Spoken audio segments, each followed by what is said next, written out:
Latihan soal dan pembahasan persiapan OSN IPA SMP 2024. Materi zat dan kalor. Nomor 1, larutan gula pasir tergolong. Pilihan jawabannya sebagai berikut. Mari kita jawab. Larutan adalah sistem dispersi yang partikel-partikel zat terdispersi dan partikel medium perdispersinya tidak dapat dibedakan, bahkan jika menggunakan mikroskop ultra. Misalnya gula pasir dengan air atau garam dengan air. Senyawa merupakan campuran homogen antara dua zat atau lebih. Larutan gula pasir merupakan campuran homogen karena tidak ada bidang batas pemisah antara bagian gula dan bagian pasir. Koloid adalah sistem dispersi yang terdiri dari partikel-partikel kecil dari suatu zat yang disebut fase terdispersi. Dalam fase lain yang disebut medium pendispersi, contoh koloid adalah susu. Suspensi adalah sistem dispersi yang terdiri dari partikel-partikel terdispersi yang relatif besar dan tersebar merata di dalam medium pendispersinya. Contohnya lumpur, maka jawabannya adalah D, senyawa. Nomor 2, berikut ini kelompok perubahan wujud yang membebaskan kalor adalah dengan pilihan jawaban sebagai berikut. Perubahan wujud yang melepaskan kalor atau didinginkan adalah membeku, mengembun, deposisi. Perubahan wujud yang menyerap kalor adalah mencair dan menguap. Menyublim adalah bentuk perubahan wujud suatu benda padat menjadi benda gas tanpa melalui proses cair. Di dalam proses menyublim membutuhkan energi panas atau kalor. Deposisi atau pengkristalan adalah sebuah perubahan fase di mana gas berubah menjadi padat tanpa melewati fase cair. Menghablur atau mengkristal yaitu perubahan wujud gas menjadi padat.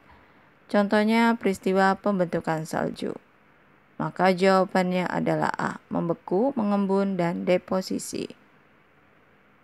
Bahan makanan yang dimasak di gunung yang tinggi akan lebih sulit matang karena pilihan jawaban sebagai berikut. Pada saat berada di pegunungan, tekanan udara semakin rendah, yang menyebabkan titik didih air kurang dari 100 derajat Celcius. Jawaban yang benar adalah D, air mendidih pada suhu kurang dari 100 derajat Celcius di ketinggian. Di ketinggian tekanan udara lebih rendah sehingga air mendidih pada suhu yang lebih rendah, mengakibatkan waktu memasak yang lebih lama. Ini berbeda dengan faktor-faktor lain yang tidak memengaruhi titik didih air, seperti suhu, api, panci, atau suhu udara. Grafik di bawah ini disebut diagram PT untuk suatu zat. P adalah tekanan pada zat dan T adalah suhu mutlak zat tersebut. Berdasarkan diagram PT tersebut, jika tekanan diperbesar, maka pilihan jawaban sebagai berikut. Berdasarkan gambar di samping, tekanan berbanding terbalik dengan suhu pada daerah perubahan wujud zat padat dan cair. Garis BD. Oleh karena itu, semakin besar tekanan akan menyebabkan titik beku dan titik lebur semakin rendah. Contohnya adalah kita akan lebih sulit membuat es batu di pantai daripada di daerah pegunungan, karena tekanan di daerah pantai lebih tinggi daripada pegunungan, yang menyebabkan titik beku air di pantai kurang dari 0 derajat Celcius. Kemudian garis BC menunjukkan daerah perubahan wujud zat cair dan gas. Garis BC menunjukkan hubungan antara tekanan dan suhu adalah berbanding lurus. Jawaban yang benar adalah B, titik lebur dan titik beku turun, titik didih dan titik embun naik. Berdasarkan diagram PT tersebut, jika tekanan diperbesar, maka titik keseimbangan antara fase padat, cair, dan gas akan bergeser. Tekanan yang lebih besar akan menyebabkan titik lebur dan titik beku turun, karena zat akan cenderung berada pada fase padat yang lebih rapat.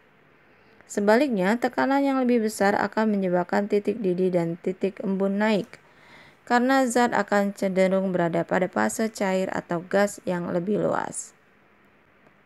Mengompres orang penderita panas tinggi dengan handuk basah dapat menurunkan suhu tubuhnya. Peristiwa ini termasuk dalam aplikasi konsep dengan pilihan jawaban sebagai berikut. Jawaban yang benar adalah B, konduksi dan konveksi. Mengompres orang penderita panas tinggi dengan handuk basah dapat menurunkan suhu tubuhnya karena terjadi perpindahan kalor secara konduksi dan konveksi. Konduksi adalah perpindahan kalor akibat sentuhan langsung antara benda bersuhu tinggi dan benda bersuhu rendah. Konveksi adalah perpindahan kalor pada zat cair atau gas yang disertai dengan perpindahan massa. Dalam hal ini, panas tubuh penderita akan dialirkan ke handuk basah secara konduksi. Lalu air pada handuk basah akan menyerap panas dan menguap secara konveksi. Maka jawabannya adalah B.